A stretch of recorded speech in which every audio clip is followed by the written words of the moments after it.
How do you explain when things don't go as we assume? Or better, how do you explain when others are able to achieve things that seem to defy all of the assumptions?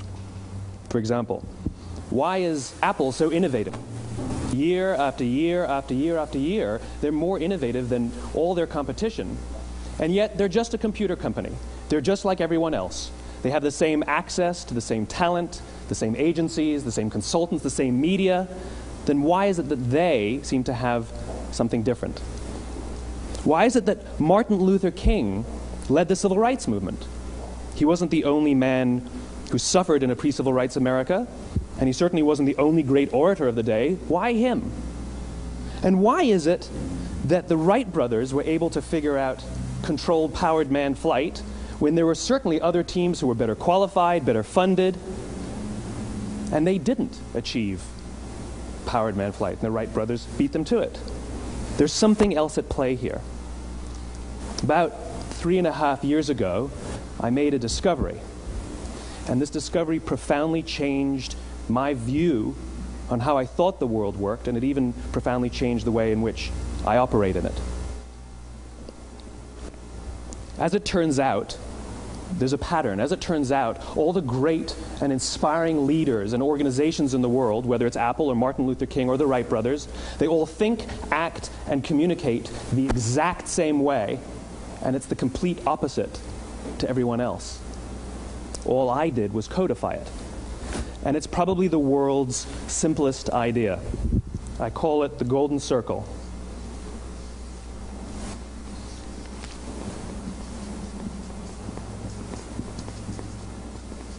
Why, how, what?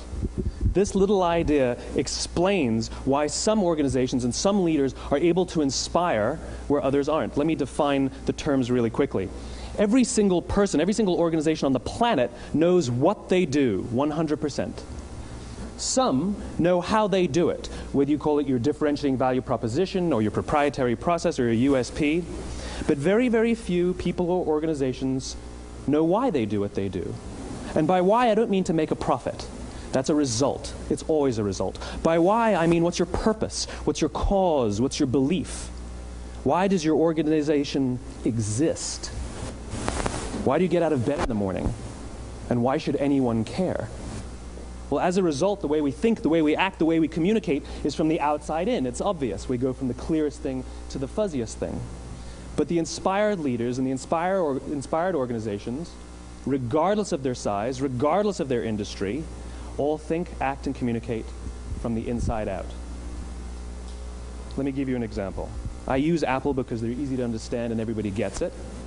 If Apple were like everyone else, a marketing message from them might sound like this. We make great computers.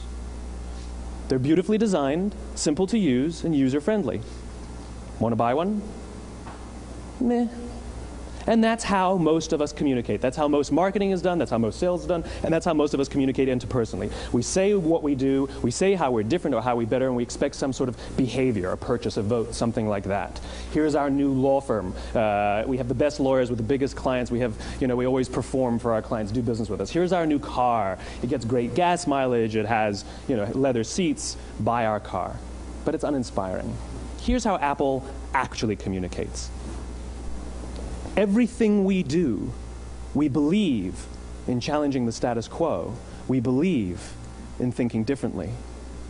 The way we challenge the status quo is by making our products beautifully designed, simple to use, and user-friendly. We just happen to make great computers. Want to buy one? Totally different, right? You're ready to buy a computer from me. All I did was reverse the order of the information. What it proves to us is that people don't buy what you do, people buy why you do it. People don't buy what you do, they buy why you do it. This explains why every single person in this room is perfectly comfortable buying a computer from Apple. But we're also perfectly comfortable buying an MP3 player from Apple, or a phone from Apple, or a DVR from Apple. But as I said before, Apple's just a computer company. There's nothing that distinguishes them structurally from any of their competitors. Their competitors are all equally qualified to make all of these products. In fact, they tried. A few years ago, Gateway came out with flat-screen TVs. They're eminently qualified to make flat-screen TVs. They've been making flat-screen monitors for years. Nobody bought one. And Dell came out with MP3 players and PDAs. And they make great quality products, and they can make perfectly well-designed products, and nobody bought one. In fact, talking about it now, we can't even imagine buying an MP3 player from Dell. Why would you buy an MP3 player from a computer company? But we do it every day. People don't buy what you do, they buy why you do it. The goal is not to do business with everybody who needs what you have. The goal is to do business with people who believe what you believe. Here's the best part. None of what I'm telling you is my opinion. It's all grounded in the tenets of biology, not psychology, biology. If you look at a cross-section of the human brain, looking from the top down, what you see is the human brain is actually broken into three major components that correlate perfectly with the golden circle. Our newest brain, our Homo sapien brain, our neocortex, corresponds with the what level. The neocortex is responsible for all of our rational and analytical thought and language. The middle two sections make up our limbic brains, and our limbic brains are responsible for all of our feelings, like trust and loyalty. It's also responsible for all human behavior, all decision-making, and it has no capacity for language. In other words, when we communicate from the outside in, yes, people can understand vast amounts of complicated information like features and benefits and facts and figures. It just doesn't drive behavior. When we communicate from the inside out, we're talking directly to the part of the brain that controls behavior, and then we allow people to rationalize it with the tangible things we say and do. This is where gut decisions come from. You know, sometimes you can give somebody all the facts and your figures, and they say, I know what all the facts and details say, but it just doesn't feel right. Why would we use that verb? It doesn't feel right. Because the part of the brain that controls decision-making doesn't control language. And the best we can muster up is, I don't know, it just doesn't feel right. Or sometimes you say you're leading with your heart or you're leading with your soul. Well, I hate to break it to you, those aren't other body parts controlling your behavior. It's all happening here in your limbic brain, the part of the brain that controls decision-making and not language. But if you don't know why you do what you do, and people respond to why you do what you do, then how will you ever get people to vote for you or buy something from you, or more importantly, be loyal and want to be a part of what it is that you do? Again, the goal is not just to sell people who need what you have. The goal is to sell to people who believe what you believe. The goal is not just to hire people who need a job. It's to hire people who believe what you believe. I always say that, you know, there's, if you hire people just because they can do a job, they'll work for your money. But if you hire people who believe what you believe, they work for you with blood and sweat and tears. And nowhere else is there a better example of this than with the Wright brothers. Most people don't know about Samuel Pierpont Langley. And back in the early 20th century, the pursuit of powered man flight was like the dot-com of the day. Everybody was trying it. And Samuel Pierpont Langley had what we assume to be the recipe for success. I mean, even now, you ask people, why did your product or why did your company fail? And people always give you the same permutation of the same three things. Undercapitalized, the wrong people, bad market conditions. It's always the same three things. So let's explore that. Samuel Pierpont Langley was given $50,000 by the War Department to figure out this flying machine. Money was no problem. He held a seat at Harvard and worked at the Smithsonian and was extremely well connected. He knew all the big minds of the day. He hired the best minds money could find, and the market conditions were fantastic. The New York Times followed him around everywhere, and everyone was rooting for Langley. And how come we've never heard of Samuel Pierpont Langley?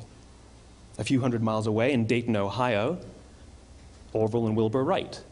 They had none of what we consider to be the recipe for success. They had no money. They paid for their dream with the proceeds from their bicycle shop. Not a single person on the Wright brothers' team had a college education, not even Orville or Wilbur. And the New York Times followed them around nowhere. The difference was Orville and Wilbur were driven by a cause, by a purpose, by a belief. They believed that if they could figure out this flying machine, it'll change the course of the world. Samuel Pierpont Langley was different. He wanted to be rich, and he wanted to be famous. He was in pursuit of the result. He was in pursuit of the riches. And lo and behold, look what happened. The people who believed in the Wright brothers' dream worked with them with blood and sweat and tears. The others just worked for the paycheck. And they tell stories of how every time the Wright brothers went out, they would have to take 5 sets of parts because that's how many times they would crash before they came in for supper. And eventually, on December 17th, 1903, the Wright brothers took flight. And no one was there to even experience it. We found out about it a few days later. And further proof that Langley was motivated by the wrong thing, the day the Wright brothers took flight, he quit. He could have said, "That's an amazing discovery, guys, and I will improve upon your technology." But he didn't. He wasn't first. He didn't get rich. He didn't get famous. So he quit. People don't buy what you do, they buy why you do it. And if you talk about what you believe, you will attract those who believe what you believe. Well, why is it important to attract those who believe what you believe?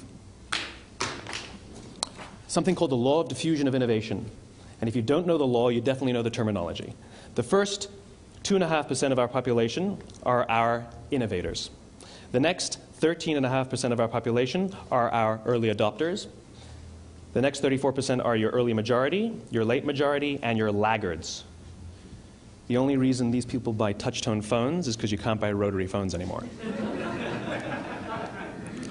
We all sit at various places at various times on the scale, but what the law of diffusion of innovation tells us is that if you want mass market success or mass market acceptance of an idea, you cannot have it until you achieve this tipping point between 15 and 18% market penetration, and then the system tips. And I love asking businesses, what's your conversion on new business? And they love to tell you, oh, it's about 10%, proudly. Well, you can trip over 10% of the customers. We all have about 10% who just get it. That's how we describe them, right? That's like that gut feeling, oh, they just get it. The problem is, how do you find the ones that just get it before you're doing business with them versus the ones who don't get it? So it's this here, this little gap, that you have to close, as Geoffrey Moore calls it, crossing the chasm. Because you see, the early majority will not try something until someone else has tried it first. And these guys, the innovators and the early adopters, they're comfortable making those gut decisions. They're more comfortable making those intuitive decisions that are driven by what they believe about the world and not just what product is available. These are the people who stood online for 6 hours to buy an iPhone when they first came out, when you could have just walked into the store the next week and bought one off the shelf. These are the people who spent $40,000 on flat-screen TVs when they first came out, even though the technology was substandard. And by the way, they didn't do it because the technology was so great. They did it for themselves. It's because they wanted to be first. People don't buy what you do, they buy why you do it. And what you do simply proves what you believe. In fact, people will do the things that prove what they believe. The reason that person bought the iPhone in the first 6 hours, or stood in line for 6 hours, was because of what they believed about the world and how they wanted everybody to see them. They were first. People don't buy what you do, they buy why you do it. So let me give you a famous example, a famous failure and a famous success of the law of diffusion of innovation. First, the famous failure. It's a commercial example. As we said before a second ago, the recipe for success is money and the right people and the right marketing conditions, right? You should have success then. Look at TiVo. From the time TiVo came out about 8 or 9 years ago to this current day, they are the single highest quality product on the market. Hands down, there is no dispute. They were extremely well funded. Market conditions were fantastic. I mean, we use TiVo as a verb. I TiVo stuff on my piece of junk Time Warner DVR all the time. But TiVo is a commercial failure. They've never made money.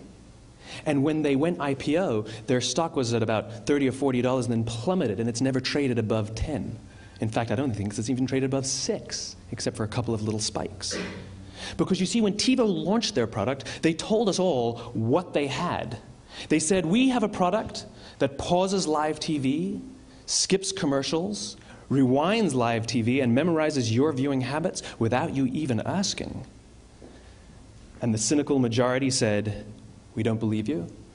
We don't need it. We don't like it. You're scaring us. What if they had said, if you're the kind of person who likes to have total control over every aspect of your life, boy, do we have a product for you. It pauses live TV, skips commercials, memorizes your viewing habits, etc., etc. People don't buy what you do, they buy why you do it, and what you do simply serves as the proof of what you believe. Now let me give you a successful example of the law of diffusion of innovation. In the summer of 1963, 250,000 people showed up on the Mall in Washington to hear Dr. King speak. They sent out no invitations, and there was no website to check the date. How do you do that? Well, Dr. King wasn't the only man in America who was a great orator. He wasn't the only man in America who suffered in a pre-civil rights America. In fact, some of his ideas were bad. But he had a gift. He didn't go around telling people what needed to change in America. He went around and told people what he believed. I believe, I believe, I believe, he told people. And people who believed what he believed took his cause and they made it their own, and they told people. And some of those people created structures to get the word out to even more people. And lo and behold, 250,000 people showed up on the right day, on the right time to hear him speak. How many of them showed up for him? 0. They showed up for themselves. It's what they believed about America that got them to travel on a bus for 8 hours to stand in the sun in Washington in the middle of August. It's what they believed, and it wasn't about black versus white. 25% of the audience was white. Dr. King believed that there are 2 types of laws in this world, those that are made by a higher authority and those that are made by man. And not until all the laws that are made by man are consistent with the laws that are made by the higher authority will we live in a just world.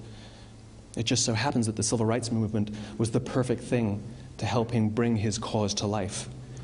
We followed him not for him, but for ourselves. And by the way, he gave the I have a dream speech, not the I have a plan speech.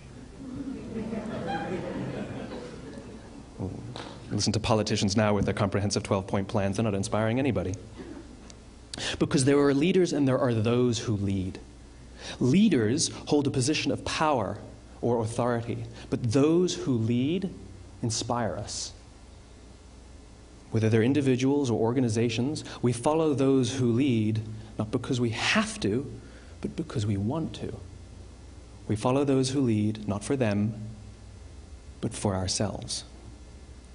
And it's those who start with why that have the ability to inspire those around them or find others who inspire them. Thank you very much.